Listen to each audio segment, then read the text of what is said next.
That somebody else did it? Yeah, I have no right to do it, and I know that it's wrong to do it, and I shouldn't be doing it. However, I do have a problem. I do want to get better. I have been working on my problem, and I'm confessing that I have a problem, and I know that I have a problem, and I've been trying to address the problem, and I've been trying to get better.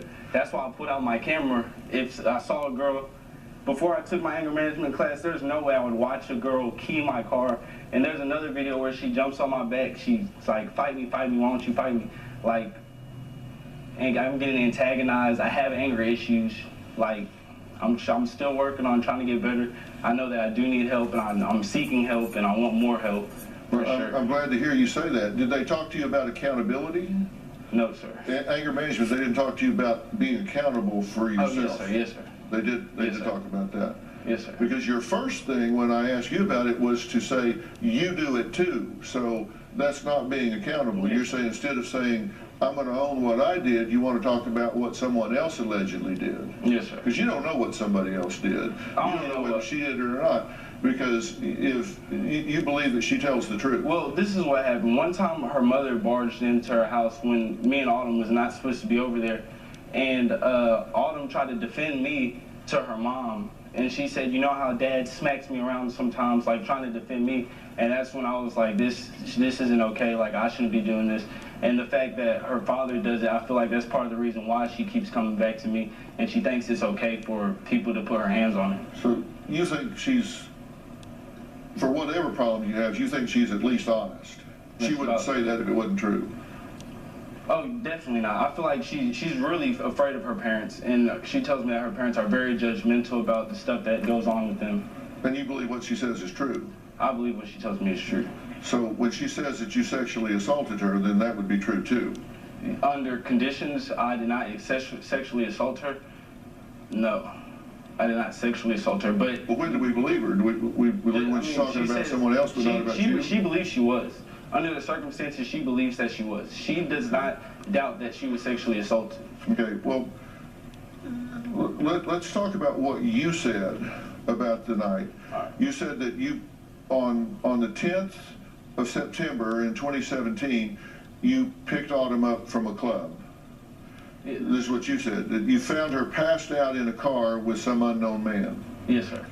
And that you finally were able to wake her up, and she fell to her knees when she got out of the car. Yeah, when she picked up, she fell down. Yeah. And that you put her in your car to drive home, and somewhere along the way you slammed on the brakes and Autumn hit her head on the window or the dashboard. Yes, sir. You slammed on the brakes on purpose? Yes.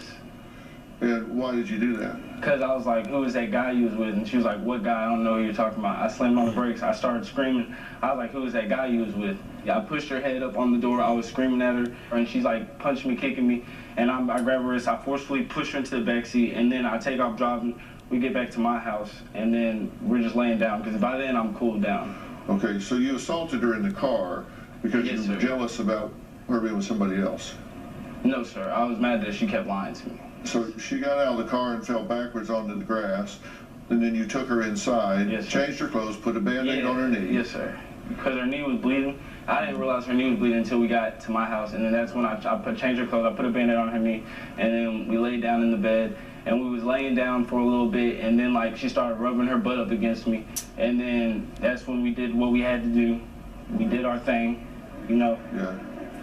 Okay. And then she woke up an hour later and started freaking out. Yes, and sir. screaming and Yes, called sir. her dad to come and get her. And then that's when she was like, I want to call my dad, and I was like, this isn't like an ideal situation for me to meet your father. Like, I don't want to meet your father like this. So she was, when you found her, she was passed out and incapacitated. When you found her in the car, passed out. Yeah, she was asleep. She was asleep. Yeah. And you said, you said she was passed out and she fell to her knees when she got out of the car. Yes, sir. So, and she thinks maybe she had been roofied. Yes, by this other guy. Yes, and then she told me that afterwards, her dad picked her up. That's when she told me that she didn't remember anything and that she had been roofied. And that's when I was like, oh, in the back of my head, I was like, dang, we had sex. You just told me that she was off a roofie. So she doesn't remember anything that happened. And so now it's like, what's that make me look like? But at the end of the day, yeah, it's interesting what that makes you look like, because because I took a hard look at the law in your state, and it's pretty interesting because there's a statute of limitations, 8 years actually, and it says rape is unlawful sexual penetration of a victim by the defendant, and the defendant knows or has a reason to know that the victim is mentally defective, mentally incapacitated, or physically helpless, and it's not 1, 2, 3, 4, 5. It's not that you have to meet all of these. Any one of these. Yes, sir. You assault her in the car. You say she was incapacitated when you found her. Yeah, when I found her. Then you assault her in the car. Then you go home and she's clearly incapacitated. And No, you still. there was time lapse. See, that's my girlfriend. We've had sex plenty of times. We've had sex every day, countless times. Like yesterday, like this morning, like all the time. What does Otto see in you?